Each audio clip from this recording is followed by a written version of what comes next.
Everybody, and today we have the series of textbook, ninth class NCRT textbook English, and we have the first lesson, ninth class NCRT textbook lessons. Then we have supplementary reader and poems also. There are three playlists for NCRT ninth class. The first chapter, this is the first chapter, The Fun They Had by Isaac Asimov. Isaac Asimov writes beautiful science fiction, though I love his popular science writings a bit more because he writes like thrillers. And this is about the future, 2157. Now this is 2026. So 2157 is almost 125 years ahead. He's writing what happens in 125 years ahead. And this he wrote earlier. Uh, this is like, he has put it like 1, 2, 3, 4. Like one paragraph, 1, 2, like that number. Magi, Margi, Magi even wrote about it that night in her diary. On the page headed, on the page headed 17 May 2157 CE, she wrote, "Today, Tommy found a real book." It's science fiction. It was a very old book. Maggie's grandfather once said that when he was a little boy, his grandfather, his grandfather told him that there was a time when all stories were printed on paper. They turned the pages which were yellow and crinkly, like crisp and almost breaking. And it was awfully funny to read words that stood still instead of moving the way they were supposed to on a screen. And then when they turned back to the page before, it had the same words on it that it had had when they read it the first time. Gee, said Tommy, what a waste. When you're through with the book, you just throw it away. I guess our television screen must have had a million books on it. And it's good for plenty more. I wouldn't throw it away. Same with mine, said Maggie. She was 11 and hadn't seen as many telly books as Tommy had. He was 13. She said, "Where did you find it?" "In my house." "In my house," he pointed without looking because he was busy reading. "In the attic." "What's it about?" "School." "What's it about?" "School." Margie was scornful. "School? What's there to write about school? I hate school." Margie always hated school, but now she hated it more than ever. The mechanical teacher had been giving her test after test in geography, and she had been doing worse and worse until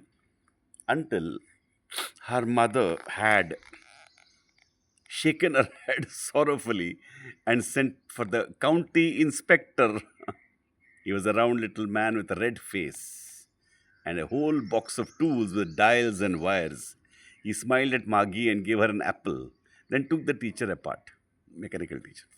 Maggie had hoped he wouldn't know how to put it together again, but he knew how. All right. And after an hour or so, there it was again, the mechanical teacher. Large and black and ugly, and with a big screen on which all the lessons were shown and the questions were asked. That wasn't so bad. The part Maggie hated most was the slot where she had to put homework and test papers. She always had to write them out in a punch code they made her learn when she was 6 years old. And the mechanical teacher calculated the marks in no time. The inspector had smiled after he was finished and patted Maggie's head. He said to her mother, "It's not the little girl's fault, Mrs. Jones. I think the geography sector was geared a little too quick. Those things happen sometimes. I've slowed it up to an average 10-year level." So it had gone to advanced level. Actually, the overall pattern of her progress is quite satisfactory. And he patted Maggie's head again. Maggie was disappointed. She had been hoping they would take the teacher away altogether. They had once taken Tommy's teacher away for nearly a month because the history sector had blanked out completely. So she said to Tommy, "Why would anyone write about school?" Tommy looked at her with very superior eyes. "Because it's not our kind of school, stupid. This is the old kind of school that had hundreds and that that they had hundreds and hundreds of years ago." He added loftily, pronouncing the word carefully, "Centuries ago." Maggie was hurt. "Well, I don't know what kind of school they had all that time ago." She read the book over his shoulder for a while, then said, "Anyway, they had a teacher."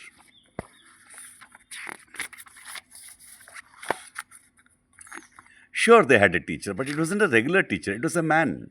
A man? How could a man be a teacher? Well, he just told the boys and girls things and gave them homework and asked them questions. A man isn't smart enough. Sure, he is. My father knows as much as my teacher. He knows almost as much, I betcha. Margie was prepared to dispute that, to argue that, to deny that. She said, I wouldn't want a strange man in my house to teach me. Tommy screamed with laughter. Oh, you don't know much, Margie. The teacher didn't live in the house, they had a special building. And all the kids went there. And all the kids learned the same thing. Sure, if they were the same age. But my mother says a teacher has to be adjusted to fit the mind of each boy and girl it teaches, and that each kid has to be taught differently. Just the same, they didn't do it that way then. If you don't like it, you don't have to read the book. I didn't say I didn't like it, Maggie said quickly. She wanted to read about those funny schools. They weren't even half finished when Maggie's mother called. Maggie, school. Maggie looked up. Not yet, Mama. Now, said Mrs. Jones. And it's probably time for Tommy too. Maggie said to Tommy, can I read the book some more with you after school? Maybe, he said nonchalantly. Nonchalantly. Nonchalantly. Like casually. He walked away whistling, the dusty old book tucked uh, beneath his arm. Maggie went into the schoolroom. It was right next to the bedroom. It was right next to the bedroom. And the mechanical teacher was on and waiting for her. It was always on at the same time every day except Saturday and Sunday. Because her mother said little girls learn better if they learned at regular hours. The screen was lit up and it said, today's arithmetic lesson is on the addition of proper fractions. Please insert yesterday's homework in the proper slot. Maggie did so with a sigh. Ah, like that. She was thinking about the old schools they had when her grandfather's grandfather was a little boy. All the kids from the whole neighborhood came, laughing and shouting in the schoolyard, sitting together in the schoolroom, going home together at the end of the day. They learned the same thing so they could help one another with the homework and talk about it. And the teachers were people. The mechanical teacher was flashing on the screen. When we add fractions 1 by 2 and 1 by 4, Maggie was thinking about how the kids must have loved it in the old days. She was thinking about the fun they had. And that is a beautiful story. Contained in this story comes the knowledge of Isaac Asimov, if you can read between the lines. And I think you can, right? It has foreshadowed AI. Of course, it has got some old elements still left, and that's science fiction. But you can see the AI, how the AI has taken over education, and the touch of humanism of missing at school and all that. Like, the point is that I love science fiction, really, because science fiction takes you ahead and shows, what should I say? Personally, I'm giving a personal opinion here. It shows what is possible. It expands your mind. As Robert Heinlein said, even the worst science fiction expands your mind. It does actually. All the science fiction I've read, in fact, it's because of the science fiction I've read that I'm. This world seems actually very boring because I can see possibilities.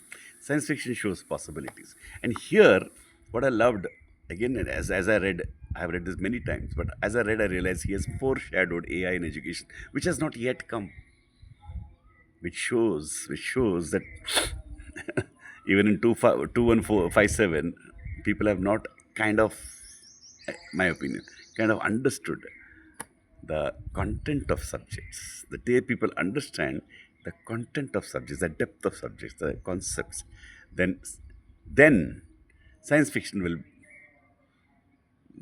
this kind of science fiction, half science fiction will go away. I don't know. There'll be nothing. But there's a sense of foreshadowing of that future in this. What can be more thrilling than this? I feel great thrill when I read this. The thrill of seeing the future and living in it. That's the beauty and power of science fiction. Anyway, this is my opinion. Just sharing so that it'll add a little bit of fun, the fun they had, and this is very relevant to me now. Here I'm a physical teacher, not a mechanical teacher. I'm not a robot, who is sharing with you in a human way, in a deep way,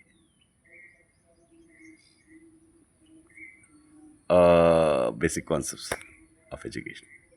Now I leave it to you. Thank you.